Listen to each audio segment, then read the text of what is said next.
രാവിലെ വീട്ടിൽ നിന്ന് ഇറങ്ങിയതാണ് ത്രിലോക് ശിവയെ തിരക്കി. ഈ നിമിഷം വരെ അവൻ അവളെ കണ്ടെത്താൻ കഴിഞ്ഞിട്ടില്ല. ധ്രുവ് ഒരു വഴിക്കും ത്രിലോക് മറ്റൊരു വഴിക്കും ഇറങ്ങി. മനസ്സാകെ തളരുമ്പോഴും ശിവയുടെ മുഖം ഉള്ളിൽ തെളിയുമ്പോൾ വല്ലാത്തൊരു ഊർജം നിറയുന്നുണ്ടായിരുന്നു അവനിൽ. പെട്ടെന്ന് ആരോ ഓർമ്മിപ്പിച്ചതുപോലെ അവന്റെ ഉള്ളിലേക്ക് എന്തോ ഒരു രംഗം തെളിഞ്ഞു വരുമ്പോൾ ത്രിലോക് അതിവേഗത്താൽ തന്റെ ഫോൺ എടുത്ത് എന്തോ ഒന്ന് അതിൽ ചെക്ക് ചെയ്തു. നിമിഷങ്ങൾ പിന്നിടുമ്പോൾ അവന്റെ മുഖം തെളിഞ്ഞു, ഒപ്പം കണ്ണുകളും. പിന്നെ ഒരു പായലായിരുന്നു തന്റെ ലക്ഷ്യത്തിലേക്ക്. അവനെ വലയം ചെയ്തുകൊണ്ട് ഒരു കൂട്ടുപോലെ കാവിലെ മറ്റൊരു ശക്തിയും. എന്നെ കണ്ട് ഞെട്ടിയോ ശിവ നീ? അരുമയായി അവളുടെ കവിള് തലോടിക്കൊണ്ട് അവൻ ചോദിക്കുമ്പോൾ ശിവ പേടിയോടെ തന്റെ ശരീരം പിന്നിലേക്ക് വലിച്ചു.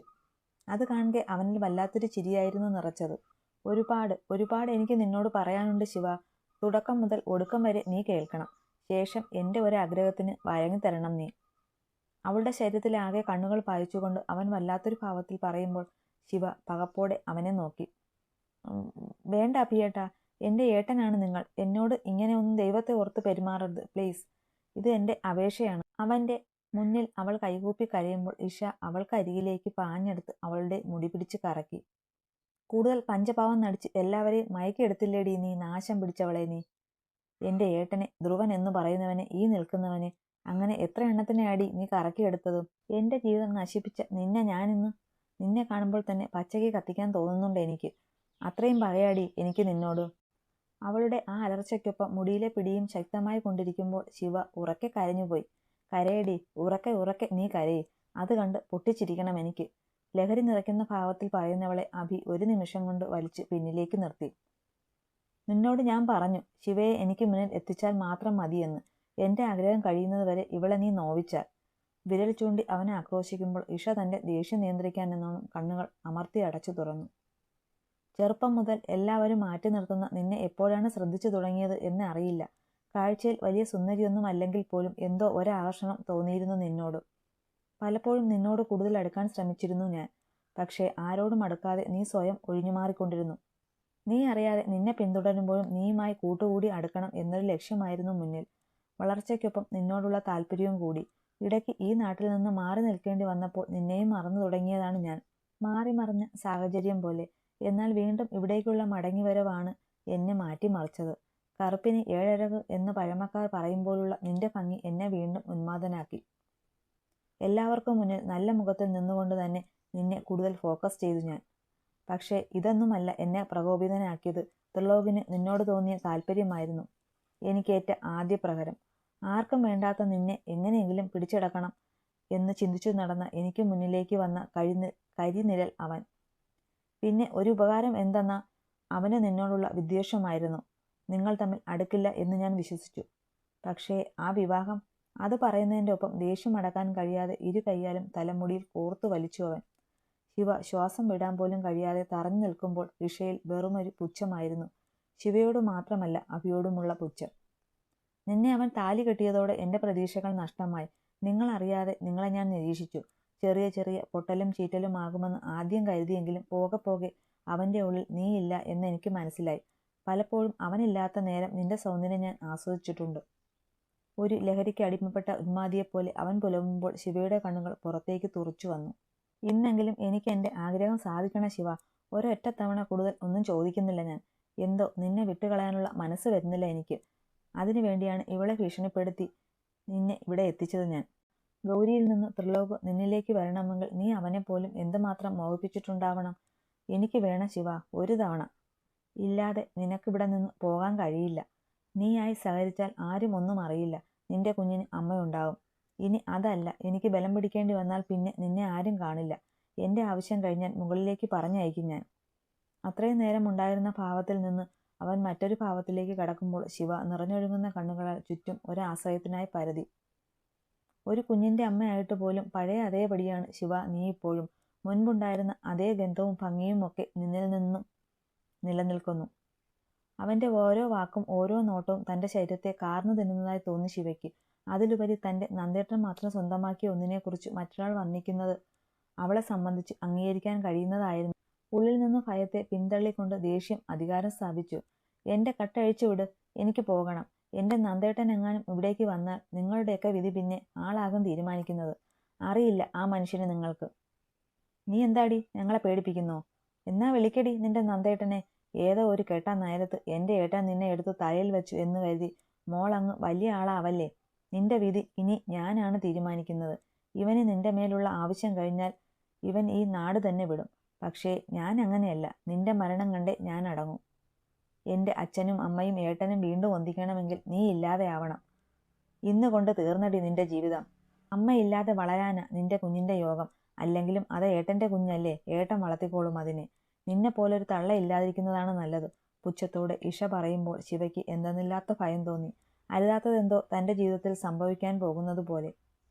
ഗൗരി, നീയൊന്ന് ധ്രുവനെ നന്ദുവിനെ വിളിച്ചു നോക്കും മോളെ. നിന്റെ കുട്ടിയെ കിട്ടിയോ എന്ന് അറിയാതെ ഒരു സമാധാനവുമില്ല എനിക്ക്. നേരിയതിന്റെ തലപ്പ് കൊണ്ട് സാവിത്രിയമ്മ നിറഞ്ഞ കണ്ണുകൾ ഒപ്പുമ്പോൾ മറ്റൊരു സൈഡിൽ കരച്ചിൽ മാറാത്ത പൊടിക്കുഞ്ഞിനെയും കൊണ്ട് നീറുകയായിരുന്നു സുചിത്ര.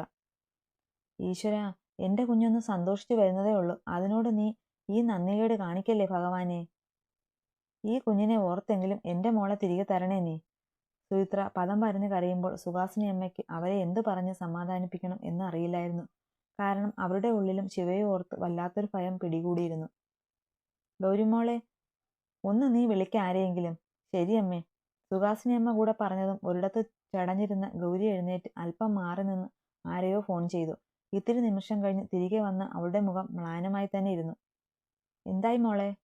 നന്ദേട്ടൻ ഫോൺ എടുക്കുന്നില്ല അമ്മേ. ധ്രുവേട്ടൻ വിളിച്ചു, ഒരറിവും കിട്ടിയില്ല എന്നാ പറയണേ. അവൾ മുഖം താഴ്ത്തി പറയുമ്പോൾ സാവിത്രിയമ്മ നെഞ്ചിൽ കൈവച്ചു പോയി. എന്റെ ദേവി, പിന്നെ എന്റെ കുട്ടി ഇത് എവിടെ പോയി? എന്റെ യക്ഷിയമ്മേ, നീയല്ലേ അവൾക്ക് കാവൽ. എന്റെ കുഞ്ഞിനെ ഒന്ന് തിരിച്ചു കൊണ്ടുവാ അമ്മേ. അവർ വിങ്ങിപ്പൊട്ടി കരയുമ്പോൾ കാവിലെ മരങ്ങൾ ഒന്ന് ആടി ഉലഞ്ഞു. ഒരുതരം അപകട സൂചന പോലെ. യക്ഷിയമ്മ കുടികൊള്ളുന്ന കൽവിളക്ക് കറുപ്പ് ബാധിച്ച് പഴകുമ്പോൾ കാറ്റിൽ കരിയിലകൾ കൊഴിഞ്ഞു വീണ് ആ കൽപ്രതിഷ്ഠയെ പൂർണ്ണമായും മൂടി. ഒരു തരുമ്പ് പോലും പുറത്തേക്ക് കാണാത്ത വിധം. അബി, ഇനിയും ഇവളെ എന്തിനാ ഇങ്ങനെ നിർത്തിയിരിക്കുന്നത്? നിന്റെ ആവശ്യം എന്താന്ന് വെച്ചാൽ അത് വേഗം നടത്താൻ നോക്ക്. ഏട്ടൻ എങ്ങാനും ഇവൾ മിസ്സിംഗ് ആണെന്ന് അറിഞ്ഞാൽ പിന്നെ റിസ്കാണ്. ആരെയോ ഫോൺ ചെയ്ത് നിൽക്കുന്ന അബിക്ക് അടുത്തേക്ക് വന്ന് ഇഷ സംസാരിക്കുമ്പോൾ കോൾ കട്ട് ചെയ്ത് അവൻ അവൾക്ക് നേരെ തിരിഞ്ഞു. ഈ ലൊക്കേഷൻ ആർക്കും അറിയില്ല ഇഷ. ത്രിലോക് ഒരിക്കലും ഇവിടേക്ക് വരില്ല. ഓവർ കോൺഫിഡൻസ് ഒക്കെ നല്ലതാ, പക്ഷേ അവസാനം പണിയാവരുത്. എന്റെ ഏട്ടനെ നിനക്കറിയില്ല. ഇഷ ഒരു പുച്ഛത്തോടെ പറയുമ്പോൾ അബി അവളെ സൂക്ഷിച്ചെന്ന് നോക്കി. നിനക്ക് എന്നോട് നല്ല വൈരാഗ്യമുണ്ടല്ലോ. നിന്റെ വാക്കുകൾ അത് പ്രകടമാണ് ഇഷ. എങ്ങനെ വൈരാഗ്യം കാണിക്കാതിരിക്കും ഞാൻ? നല്ലവനെ പോലെ അഭിനയിച്ച് എന്നെ സ്നേഹിക്കുന്ന പോലെ കാണിച്ച് വഞ്ചിച്ചില്ലേ നീ? അതും ഈ നിൽക്കുന്ന ഇവൾക്ക് വേണ്ടി. ഞാൻ നിന്നോട് സ്നേഹം കാണിക്കണം. ആത്മാർത്ഥമായി അല്ലേ നിന്നെ ഞാൻ സ്നേഹിച്ചത്? പക്ഷേ തൊണ്ടയിൽ കുടുങ്ങിയ ഗദ്ഗതത്തിൽ കുടുങ്ങിപ്പോയി അവളുടെ വാക്കുകൾ. നീ ഇങ്ങനെ ഇമോഷൻ ആകാതെ ഇഷ. നിന്നെ വിവാഹം കഴിക്കാൻ ഞാൻ ഇപ്പോഴും തയ്യാറാണ്. ഇന്നത്തെ ഈ ദിവസം മറന്ന് നമുക്ക് ഒന്നാവാം. പക്ഷേ ഇവളെന്ന ആഗ്രഹം സാധിച്ചതിന് ശേഷം മാത്രം. പുറത്ത് ആരും ഒന്നും അറിയില്ല. ഇഷയുടെ തോളിൽ കൈവച്ചവൻ വശ്യമായി പറയുമ്പോൾ അവൾ കലിയോടെ അവന്റെ കൈ തട്ടി എറിഞ്ഞു. കൂടുതലൊന്നും എനിക്ക് സംസാരിക്കാൻ താല്പര്യമില്ല അഭി. നിന്നെ സ്നേഹിച്ചു പോയതിൽ എനിക്ക് എന്നോട് തന്നെ അറപ്പാണിപ്പോ. പിന്നെ നിന്റെ ഈ ആവശ്യം പോലും ഞാൻ അംഗീകരിച്ചത് എന്റെ അച്ഛനെ ഓർത്താണ്. നീ എന്റെ അച്ഛന്റെ കമ്പനി തകർക്കും എന്ന ഭീഷണിപ്പെടുത്തിയത് കൊണ്ട് മാത്രം. ഇല്ലായിരുന്നുവെങ്കിൽ നിന്നെയും ഇവളെയും ഞാൻ തന്നെ കൊന്നേനെ. അങ്ങേയറ്റം വെറുപ്പോടെയും കലിയോടെയും അവർക്ക് നേരെ ഇഷ ആക്രോശിക്കുമ്പോൾ അഭിയുടെ ഭാഗത്തുനിന്നുണ്ടായത് ഒരുതരം പൊട്ടിച്ചിരിയായിരുന്നു. എന്റെ ആവശ്യം നേടിയെടുക്കാൻ ഞാൻ ഏതറ്റം വരെയും പോകും ഇഷാനി. പിന്നെ യഥാർത്ഥ എന്നെ നീ മനസ്സിലാകാത്തത് എന്റെ തെറ്റല്ല. മതി നിന്റെ സ്വയം പുകഴ്ത്തൽ. എനിക്ക് പോണം. ഇനിയും റിസ്ക് എടുത്ത് ഇവിടെ നിൽക്കാൻ പറ്റില്ല. താല്പര്യമില്ലായ്മയോടെ പറഞ്ഞവൾ. ഓക്കെ, പോകാം. അതിനു മുന്നേ. അത്രയും പറഞ്ഞുകൊണ്ട് അവൻ തിരിഞ്ഞ് തളർച്ചയുടെ കസേരയിൽ കെട്ടിയിട്ടിരിക്കുന്ന ശിവയെ നോക്കി. അവരിൽ തന്നെ ശ്രദ്ധ പതിപ്പിച്ചിരിക്കുന്ന ശിവ അവന്റെ ആ നോട്ടത്തിൽ ഒന്ന് ഭയന്നു. ഇവൾക്ക് വേണ്ടിയല്ലേ ഇത്രയും നാളുള്ള നിന്റെ നല്ല പിള്ള ചമഞ്ഞുള്ള കാത്തിരിപ്പ്? എന്തായാലും എനിക്കിനി നിന്നെ വേണ്ട.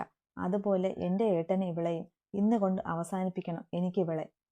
ശിവയെ പകയോടെ നോക്കി ഇഷ മുരളുമ്പോൾ അഭി അതിനൊത്ത് ചിരിച്ചു. എന്റെ ആവശ്യം കഴിഞ്ഞാൽ പിന്നെ ഇവളെ നിനക്കെന്തും ചെയ്യാം. ഞാൻ നിങ്ങളുടെ മുന്നിൽ നിന്ന് മാറിത്തരും. പിന്നെ നിങ്ങളായി നിങ്ങളുടെ പകപോക്കലായി. അതുവരെ ഇവളെ എനിക്ക് വേണം. അത് പറയുന്നതിൻ്റെ ഒപ്പം അവളിൽ തന്നെ മിഴികൾ ഉറപ്പിച്ച് ശിവയ്ക്ക് അരികിലേക്ക് നടന്നു അഭി. വേണ്ട, എന്നെ ഒന്നും ചെയ്യരുത്. തന്നിലേക്ക് അടുക്കുന്നവനെ കണ്ട് ശബ്ദം പുറത്തേക്ക് വരാത്ത വിധം അവളുടെ തൊണ്ട അടഞ്ഞു പോകുമ്പോൾ ശിവയുടെ ശരീരവും തളർന്നു തുടങ്ങിയിരുന്നു. തനിക്കെന്തോ സംഭവിക്കും പോലുള്ള ആദി അവളെ വരിഞ്ഞു മുറുക്കി. എന്നാൽ പെട്ടെന്നായിരുന്നു അടഞ്ഞുകിടന്ന വാതിൽ വലിയൊരു ശബ്ദത്തിൽ തകർന്നു വീണത്. ശിവയും അഭിയും ഇഷയും ഞെട്ടലോടെ ആ ദിശയിലേക്ക് നോക്കുമ്പോൾ ഇടറാത്ത കാൽച്ചുവടുകളോടെ അകത്തേക്ക് വരുന്ന ത്രിലോകിനെ കണ്ട് ശിവയുടെ ചുണ്ടുകൾ സന്തോഷത്താൽ വിതുമ്പുമ്പോൾ ഇഷയിലും അഭിയിലും ഞെട്ടലായിരുന്നു.